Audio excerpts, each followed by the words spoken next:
আসসালামু আলাইকুম, কেমন আছেন সবাই? অনেক দিন পর আরেকটি ভিডিও নিয়ে আপনাদের মাঝে হাজির হলাম মিস্টার হাইপার পেজ থেকে। সদরঘাট বাংলাদেশের আদি ঢাকা শহরে একটি নদীবন্দর, যাকে ঘিরে 19 শতকে একটি ব্যবসায়িক জনপদ গড়ে ওঠে। এই নদীবন্দরটি বুড়িগঙ্গা নদীর তীরে অবস্থিত। একবিংশ শতকের শুরুতেও এটির গুরুত্ব অনুক্ষণ রয়েছে। এর সন্নিহিত এলাকা পুরান ঢাকা নামে প্রসিদ্ধ। এর অতি নিকটে রয়েছে পুস্তক প্রকাশনার ঘাঁটি বাংলা বাজার, জগন্নাথ বিশ্ববিদ্যালয়, বলদা গার্ডেন এবং আহসান মঞ্জিল, এবং সর্বোপরি বিভিন্ন নদী পরিবাহিত পণ্য, বিশেষ করে মাছ ও ফলের সুবিশাল সমারোহ। সারা দেশ, বিশেষ করে দক্ষিণ অঞ্চলের সঙ্গে ঢাকা শহরের নদীকেন্দ্রিক যোগাযোগ ব্যবস্থার পরিকেন্দ্র এই সদরঘাট। অসংখ্য লঞ্চ ঘাটে ভিড় করে আছে। ডিঙ্গি নৌকাগুলো যাত্রী নিয়ে এপার ওপার করছে।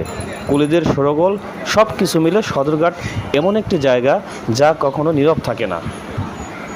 ঢাকার সদরঘাট লঞ্চ টার্মিনাল থেকে সর্বমোট ৪৫টি রুটে নৌযান চলাচল করে।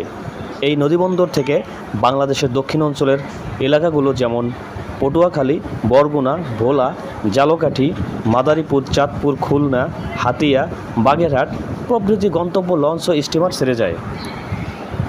এখন আমি যে জায়গাটি দিয়ে হাঁটতেছি এটি হলো লঞ্চ ঘাটের টিকিট কাটার স্থান, যেখানে যাত্রীরা অপেক্ষা করে লঞ্চের টিকিট কেটে।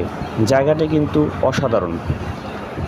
দুপাশে ফুল গাছ এবং সুন্দর একটা পরিবেশ, যেখানে এই গরমের দিনে পিরপির করে বাতাস বইছে, যে বাতাসটা অসাধারণ। এবং এখানের পরিবেশটা খুবই ভালো লাগে। পাখির ডাক। এখন হয়তো এত লোকের সমাগম নেই, লঞ্চঘাটটা পুরোই ফাঁকা এবং দেখতে অনেক ভালো লাগে, ঘুরতেও ভালো লাগে। বিশেষ করে দক্ষিণ অঞ্চলের আমাদের বরিশালের একটি আবেগের জায়গা হলো এই সদরঘাট, যেখানে বরিশালগামী লঞ্চগুলো সচরাচর এখান থেকে ছেড়ে যায়।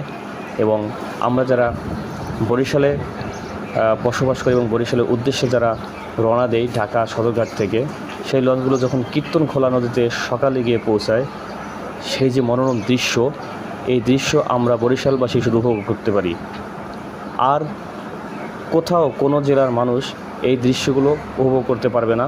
এবং এই অসাধারণ দৃশ্য এবং উপভোগ্য দৃশ্য, ভালো লাগার দৃশ্যগুলো একমাত্র আমরাই শুধু উপভোগ করতে পারি, আর কেউ উপভোগ করতে পারি না। এটা নিয়ে বিভিন্ন ডিস্ট্রিক্টের মানুষ আমাদেরকে হিংসা করে।